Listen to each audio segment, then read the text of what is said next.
Something's brewing behind the scenes in Europe, and for Sir Keir Starmer is nothing short of a political disaster.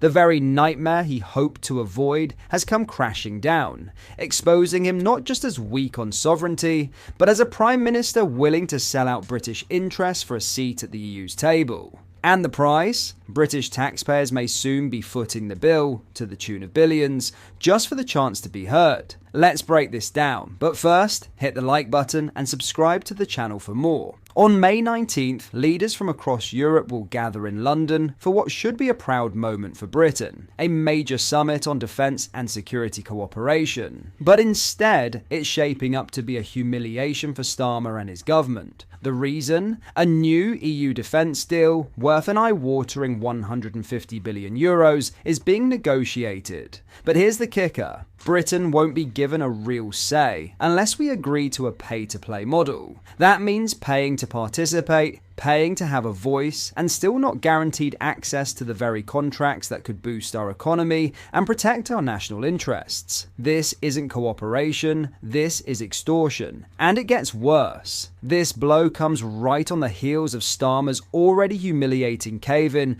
to French President Emmanuel Macron, where he gave European fishing fleets expanded access to British waters. That concession was supposed to be part of a bigger bargain. In exchange for handing over access to our seas for 3 years, British companies like BAE Systems would be allowed to bid for contracts within the EU's massive new arms fund. But that deal is now in tatters. Thanks to pressure from Paris, the updated version of the agreement removes any automatic right for UK firms to bid. Instead, we'll have to grovel for permission and pay up front just to be considered. As one EU diplomat admitted to The Times, some countries want the UK in the game. Others, like the French, are not enthusiastic. Translation: Macron doesn't want us there at all, and Starmer isn't fighting back. The British fishing industry has already sounded the alarm, accusing the PM of using them as bargaining chips to be tossed overboard. And frankly, they're right. Once again, working class communities are being sacrificed at the altar of Brussels,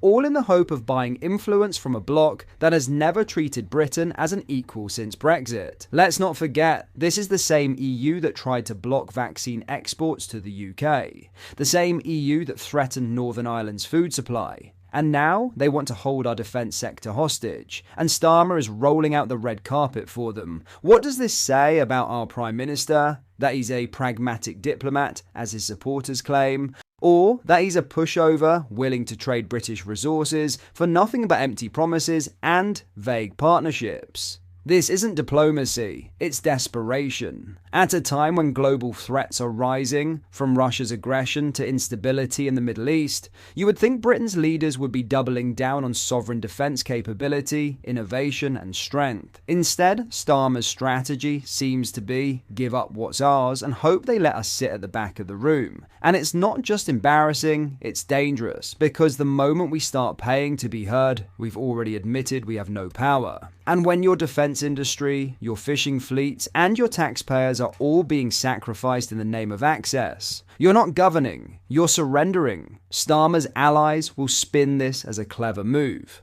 Realism, they'll say. Resetting relations. But what we're really witnessing is the slow unravelling of British sovereignty under a Labour government that promised change and delivered capitulation. If this is what Starmer calls leadership, handing over our waters, letting our firms get shut out, and still agreeing to pay up, then the British people deserve to know just how high the price will go. Because today it's defence contracts. Tomorrow it might be trade policy, immigration, or borders. He feared this backlash. And now it's here. This is the reality of Starmer's Europe strategy. All cost, no control. And the worst part? He's the one who signed us up for it. In other news, Badenoch has shut down Nigel Farage's prediction about the electoral future of the Tory party with a defiant two-word response to her Reform rival.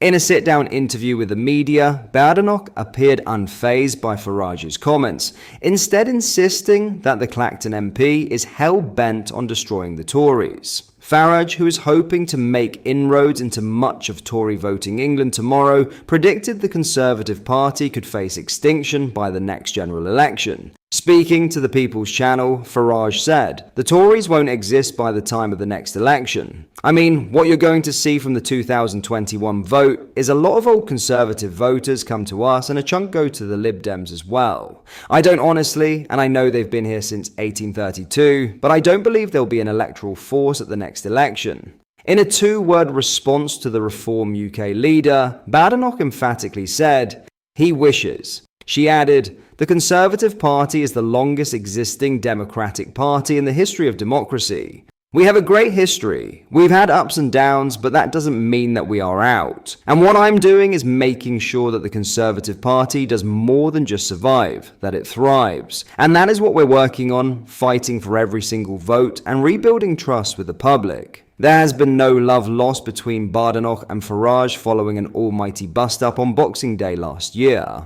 Badenoch accused Reform of fiddling its membership figures after the Populist Party soared past the Tories in grassroots support. However, a group of journalists confirmed the figure, which now stands above 220,000, was accurate. Farage has since identified Badenoch's Northwest Essex seat as a major target for Reform UK. Meanwhile, Badenoch has accused Reform UK of being a protest party and claimed Farage is in show business rather than politics.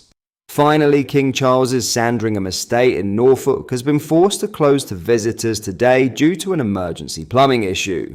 The royal estate has shut its doors because the toilets are not working following a burst water main in the area.